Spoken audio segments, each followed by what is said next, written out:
Hello and welcome to the Mill. I am your host, Dusty Crane, and this week I wanted to talk to you about the big news that Charterstone right there is going digital. Earlier this week, Acrom Digital announced that Acrom Games. I'll just their logo's right here now.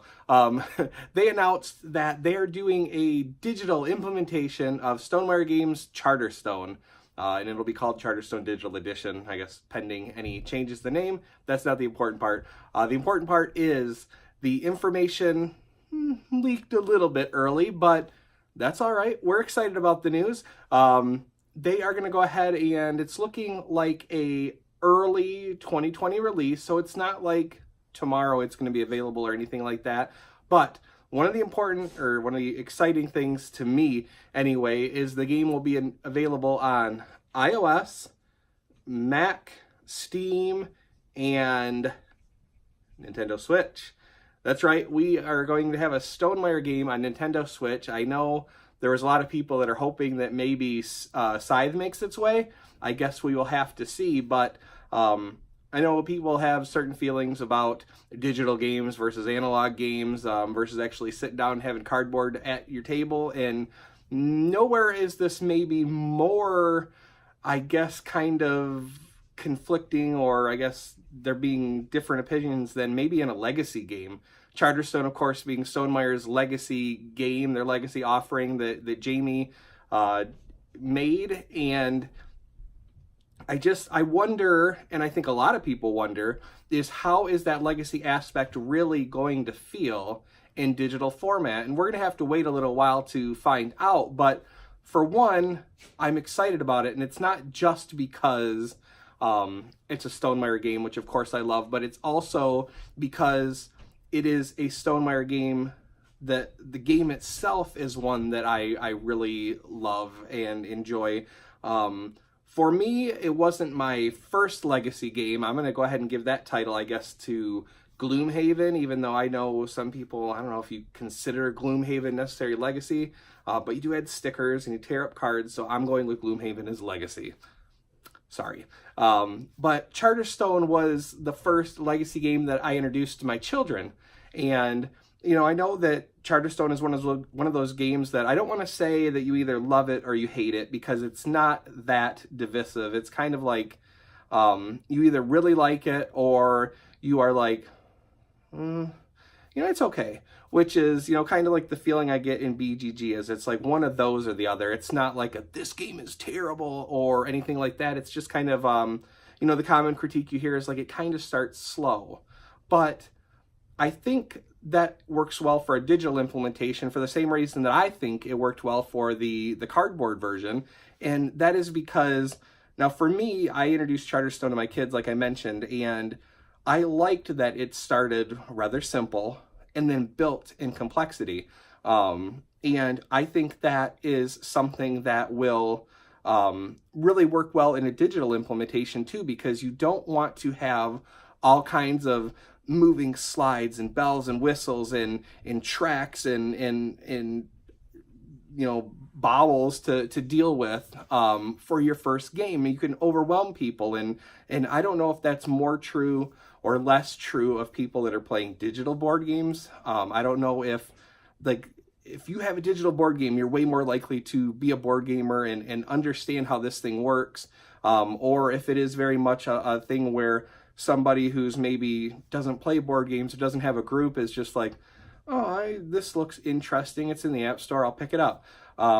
So I don't know exactly if we're aiming at the right audience with a simple start, but for me, I think that's a great way to go about it. I think the lower the barrier to entry is, the more likely you'll have for people to pick it up and add complexity as you go. So I really like that aspect, and I hope they stick with that in the digital implementation. But based on the fact that they did say it will be a full playable campaign, I have to believe they will, that it'll be a game 1, you're doing this. Game 2, add a little bit more, we're doing this. Game 3, add a little bit more, doing this.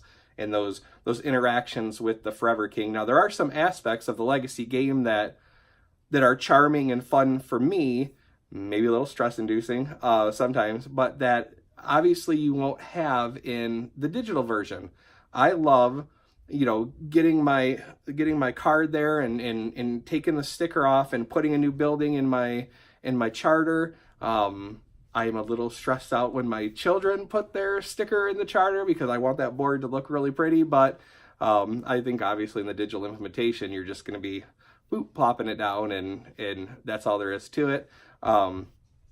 One thing that I am really super excited about is the fact that there will be a mechanic running that progress track. I cannot tell you how many times playing Charterstone when we did something that would have moved that progress track around, whether it was, complete an objective or open a box or build a building or something like that, whatever, moves that track along, whatever, how many times that we have completely forgot to do that in the excitement of, ooh, what did you open in that box? What new stuff is there? New persona, new, whatever. And gosh, I hope even that wasn't sorry guys, I'm sure maybe.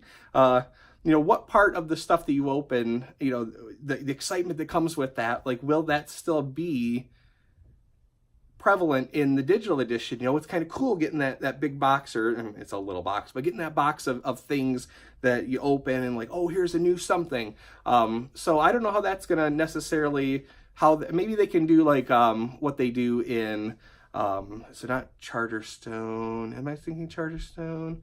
The digital board games, for me, I guess it'd be like an Overwatch when you have a new box to open or something, and there's fireworks and there's flares and there's, just glitter or whatever, maybe they can do something else that kind of gets you excited about, ooh, I just opened a new box. Maybe, oh, here's a good idea. I need to tell them this is something I'd like to see. Originally, Jamie had mentioned that he wanted when you opened that index box or the card thing that there'd be a little, or maybe it was just a box where you opened it and it made a sound and played a ta-da, something like that. That would be really cool if they could go ahead and implement his original vision for what that was going to sound like when you opened that container, to implement that into the game. I think that might be a nice, we finally got it in the game, Jamie. One of those moments. And so I am excited for Charterstone Digital Edition.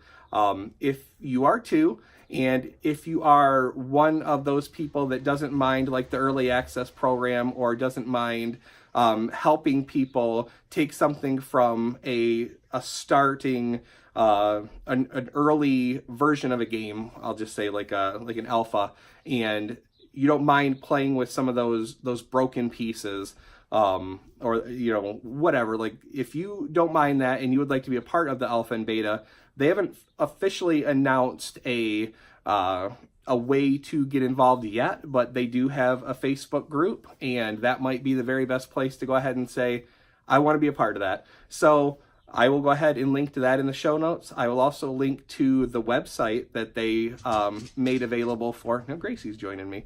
I will link to all of that stuff in the show notes, and I would love to hear what you're thinking. Are you excited about Charterstone Digital? Are there any aspects of the game that you would love to see in the game? Is there anything that, without being spoilery, that you really don't know how they would pull off? I guess there's one thing in particular that I'm thinking of. If you do want to talk about it, let's be respectful of the spoilers, and let's say, just say that thing that you get in, game 7 or whatever it is. If you want to talk about it, or if you're on BGG, you can shoot me a message there, or on Facebook you can drop me a Facebook message, and I'm happy to talk about it with you. But yeah, I'm looking forward to it. I am especially looking forward to it on the Nintendo Switch. I am a little bit of a Nintendo nerd too, from way back. Original NES represent, or NES, boy. That's just something I'm never going to get used to. It's always been NES to me. Anyway, I digress, and that is not a part of it, but I am going to leave you with just a little bit of the teaser trailer that they made available for Charterstone, and it just kind of shows you that beautiful art from Mr. Cuddington and Gong Studios, that you can get an idea of what they're going for. It's not gameplay. It is just kind of teaser, but it's still fun. All right, let's let's get to work. That's all I have for you this week. I hope you guys have a great week. Take care of each other. Thanks for watching, and I'll talk to you later. Bye.